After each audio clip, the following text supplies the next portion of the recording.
दृश्यामध्ये दिसणाऱ्या या कृत्याला प्रेम म्हणावं की आणखी काही, हे कृत्य पाहिलं की बोलायलाही शब्द अपुरे पडत आहे। प्रथमदर्शनी हा व्हिडिओ पाहिला की असं वाटत होतं आई समोरूनच आपल्या मुलीला बळजबरीने गाडीमध्ये कोंबून अपहरण करून नेलं गेलं। मात्र याचा तपास केला गेला असता असं समोर आलं की माहेरी आलेल्या पत्नीचे तिच्या पतीनेच आपल्या मित्रांच्या सहाय्यानं सिने स्टाईल पद्धतीने तिच्या आई समोरूनच अपहरण केल्याची घटना उघडकीस आली आहे।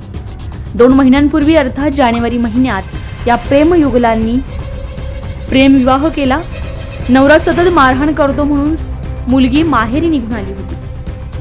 पत्नी सासरी यायला तयार नाही म्हणून पती संतापला आणि आपल्या मित्रांच्या मदतीनं पत्नीला अपहरण करून उचलून आणण्याचा त्यानं डाव रचला। काल सायंकाळच्या सुमारास ही पत्नी, तिची आई आणि भाऊ सिन्नर तालुक्यातील पांगरी बस स्थानक येथे रस्त्यानं पायी जात असतानाच पती मागून कारमधून त्याच्या मित्रांसमवेत आला आणि पत्नीच्या आईला ढकलून देत आपल्या पत्नीला बळजबरीनं गाडीमध्ये कोंबले। या दरम्यान तिच्या आईनं आणि भावानं प्रतिकार करण्याचा प्रयत्न केला, पण त्यांचा प्रयत्न हा अपुरा पडला। या संपूर्ण अपहरणाचा थरार सीसीटीव्ही मध्ये कैद झाला आहे। वैभव पवार असं या पतीचं नाव आहे।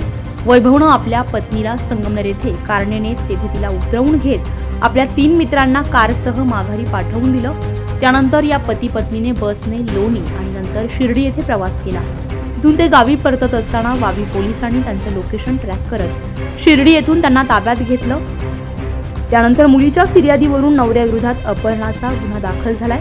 या संदर्भात वावी पोलिसांनी तरुणाला अटक केली असून त्याला 1 दिवसांची पोलीस कोठडी सुनावण्यात आली आहे। तसेच अपहरणासाठी त्याला मदत करणाऱ्या 3 संशयितांचा शोध सुरू असल्याची माहिती पोलिसांनी दिली आहे। कारमधून आपल्या मित्राच्या बायकोचं अपहरण करण्यासाठी मदत करणाऱ्या वैभव पवार याचे 3 मित्र या प्रकरणात पोलिसांसमोर आरोपी म्हणून उभे ठाकलेत।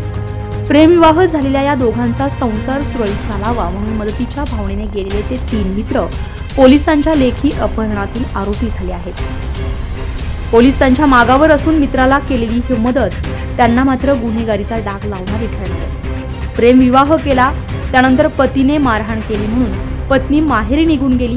त्यानंतर होत असलेले वाद इथपर्यंत ठीक होते, मात्र पत्नी सासरी येत नाही म्हणून तिला थेट अपहरण करून घेऊन येणं ही पद्धत कितपत योग्य आहे? प्रत्येकाला जगण्याचं स्वातंत्र्य दिलं आहे। पत्नी नसेल येत तर तिला प्रेमानं समजावून सांगणं, तिची समजूत घालणं हे पतीचं कर्तव्य आहे। संसार हा दोघांचा असतो, तो दोघांनी मिळून एकमेकांना समजून घेत प्रेमानं, जबाबदारीनं केला पाहिजे।